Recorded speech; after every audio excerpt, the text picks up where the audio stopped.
Es wird zunächst einmal für alle teurer. Und das ist ein Mechanismus, den wir gemeinsam verabredet haben mit der CO2-Bepreisung, die übrigens nicht nur von Deutschland kommt, die kommt auch aus alle Europa. Klimageld bekommen, wenn es für alle teurer wird. Es wird aber zunächst einmal, wir haben uns entschlossen beim CO2 nicht. That the German election took place on the 23rd of February 2025. I mean this year. When I talk about the German election, I'm talking about the Bundestagswahl.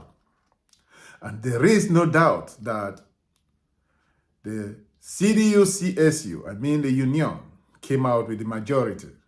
Even though unable to form a government, to singly form a government, well, they have finally achieved that dream by forming a coalition with the SPD, I mean the Social Democrats.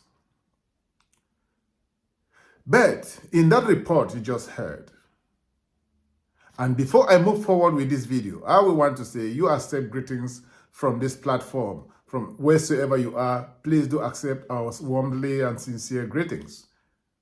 I remain your one and only one, the game changer, the epitome of the mindset.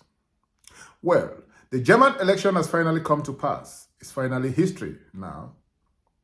The formation of a government, the coalition contract has been signed.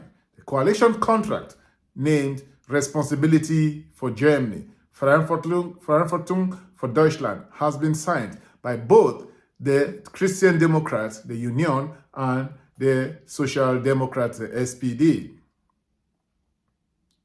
But before I dive deep into this, I'm not going to talk about the election anymore, but I'm going to talk about this particular person that you see here, the future Chancellor of Germany, Mr. Friedrich Merz. Friedrich Merz.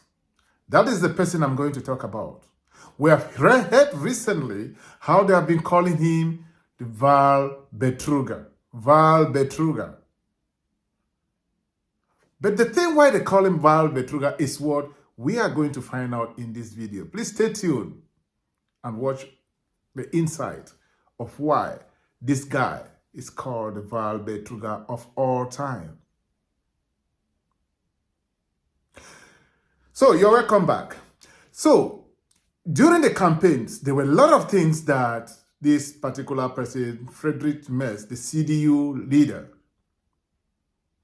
there were certain promises. There were lot of promises that he made during the campaigns that a lot of his CDU followers think that he deceived them just to gain their votes. Even those who were not convinced, who never knew the right person to vote for, were also convinced that when he comes to power or when he becomes the chancellor, then he's going to change things for them and for the country as a whole. But well, as we all know politicians, that is just who they are. They will say something that they will never keep to it. Well, that is why they are called politicians. That is exactly why they are called politicians.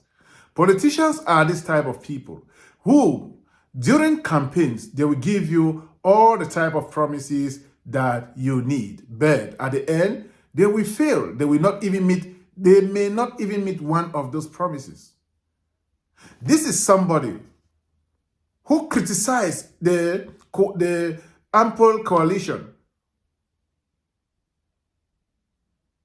I call it the ample coalition because it's the coalition they call traffic light coalition. He criticized them a lot. He called them bankrupters, people who have destroyed the economy. He called them all this name. And besides that, this is the same person whom in 2019, 2020, he had too much issues with Angela Merkel. This is the person who told Angela Merkel to step down, even though we all knew that Angela Merkel was already overstayed in power. But this was the person who really put that pressure for this man. Things were not going on again fine between him and Angela Merkel. He has said so many things. This is the same people during the campaigns. He connived. Let me not say connived, but he voted with the AFD. With the AFD that there will be stricter border control. Well, but we are going to find out now more why they call him Wahlbetrüger. I think the reason why they call him Wahlbetrüger, alle Zeiten, that's the election fraud star of all time in Germany is him. It's because he might have told the people lot and lot of lies. And we are going to see some of the things. We are just going to listen to some of the things that he said now, which before were all opposite things. But let me just list them first of all. He said there will be stricter border control. But now that's not the case. There were so many things that this guy talked about. He talked about not increasing the taxes, but now, not increasing the taxes for CO2, but now, the taxes will be increased. He talked about, this is somebody went by, when the traffic light coalition wanted to increase their debt, he refused. But now, he's going in for debt to put future generations in debt. This is the same person who have been having problems insulting the SPD, calling them names and all those things, making everyone think that he is the only one who is right for that chancellor position. Let me allow you watch this video. Please watch this 1 minute 11 seconds video. Es wird zunächst einmal für alle teurer. Und das ist ein Mechanismus, den wir gemeinsam verabredet haben mit der CO2-Bepreisung, die übrigens nicht nur von Deutschland kommt, die kommt auch aus Europa. Klimageld bekommen, wenn es für alle teurer wird. Es wird aber zunächst einmal, wir haben uns entschlossen, beim CO2 nicht mehr mit überflüssiger Bürokratie und Regulierung zu arbeiten, sondern mit vernünftigen Anreizen. CO2 wird teurer. Wenn uns der Umweltschutz, der Klimaschutz etwas wert ist, dann wird es teurer. Es wird 2027 abgelöst durch ein europäisches einheitliches System. Dieses System ist etabliert. Das werden wir in Deutschland einführen. Das Deutsche wird dann dahinter zurückstehen. Und dann wird es sukzessive teurer, weil wir einfach dafür sorgen wollen. Wir haben ja 2 Sektoren in unserem Land, die für das Klima besonders wichtig sind. Das ist der Verkehr und das ist der Wohnraum, also das Heizen zu Hause. Und das wird teurer. Ja, es wird teurer, damit die Menschen einen Anreiz haben, sparsam damit umzugehen, sparsame Heizungen einzubauen, CO2-neutrale Fahrzeuge zu fahren. Das ist unsere Methode, um Schritt für Schritt über die nächsten Jahre dafür zu sorgen, dass diese beiden großen Sektoren, Verkehr und Wohnbau, he's going to be costly for everyone when it comes to CO2. Because CO2 taxes will be increased. So what people should expect, increase in CO2 taxes. In the next video that we are going to watch, before he talked about stricter border control. Really? He talked about very strict border control. But please, let's see how whether the border control have become very strict. Please watch this shot. Heute wird auf dem Flughafen Leipzig ein weiteres Flugzeug landen, das aus Pakistan afghanische Menschen nach Deutschland bringt. Es handelt sich unter anderem um sogenannte Ortskräfte, die im Rahmen eines Regierungsprogramms in Deutschland Zuflucht finden werden. Noch rund 2600 Menschen aus Afghanistan haben ja einen verbindlichen Aufnahmebescheid für Deutschland. Doch im schwarz-roten Koalitionsvertrag ist festgeschrieben, dass die Fliege schnellstmöglich gestoppt werden soll. Eine Smartwings-Maschine Ende März am Flughafen Hannover. An Bord 174 afghanische Staatsbürger, die als besonders gefährdet gelten. Eingeflogen vom Bund im Rahmen des Aufnahmeprogramms. Und der nächste Flieger mit Afghanen steht bereits in den Startlöchern. Heute soll der in Leipzig landen. Die CSU findet das unmöglich. Ehrlich gesagt, völlig unmöglich, dass eine geschäftsführende Regierung jetzt noch vollendete Tatsachen schaffen will bei einem Thema, wo wir ganz klare Formulierungen im Koalitionsvertrag drin haben. Ich finde, man muss sich da jedes Detail nochmal anschauen. Wer kommt ins Land? Was passiert da? Ich finde es wirklich unseriös. Dem Auswärtigen Amt zufolge haben noch rund 2600 Afghanen eine verbindliche Aufnahmezusage für Deutschland, weil sie als besonders gefährdet gelten. Doch unter den 162, die heute in Leipzig landen, sind gerade mal 5 5 Ortskräfte und ihre 19 Familienangehörigen, berichtet die Bild-Zeitung. Wer sind also die restlichen 138 Personen? Wer einen der begehrten Plätze im Flugzeug nach Deutschland bekommt, entscheiden NGOs. Welche? Darüber schweigt die Bundesregierung. Im Koalitionsvertrag haben sich Union und SPD grundsätzlich auf den Stopp von Aufnahmeprogrammen geeinigt. Das soll auch unverzüglich umgesetzt werden, so die CDU. Kommenden Mittwoch soll nach Informationen von Bild der nächste Flieger mit 162 Passagieren aus Afghanistan in Leipzig landen. Das Aufnahmeprogramm für schutzbedürftige Afghanen wird von der Bundesregierung organisiert. Unter den 162 Passagieren sind laut Bild allerdings nur 5 Ortskräfte und deren 19 Familienangehörige.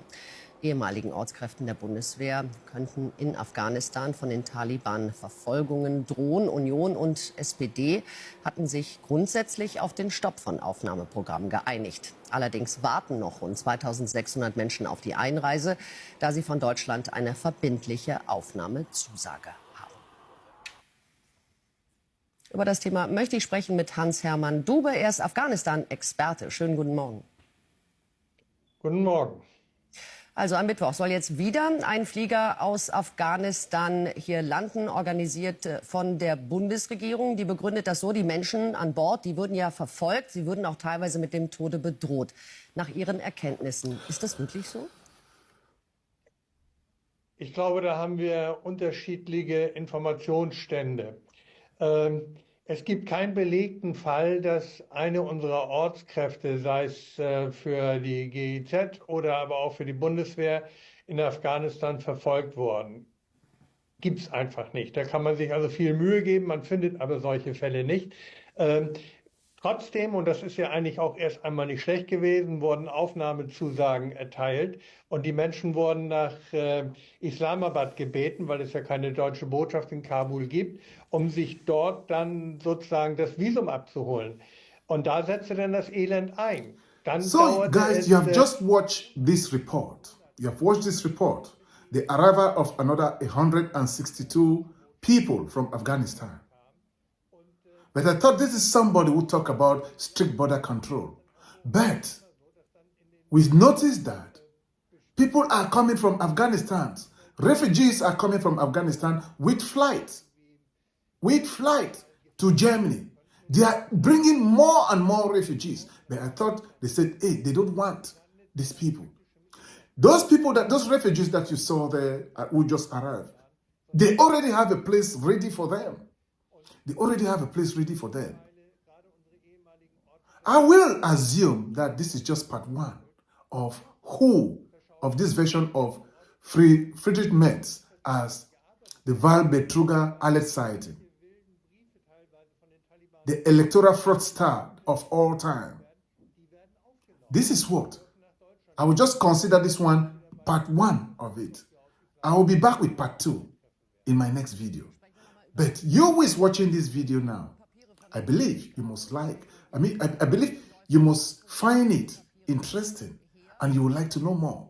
But if that is the case, please, while wasting time, hit that like button. By supporting us, just hit that like button, hit the share button, and also drop us your feedback in that comment section.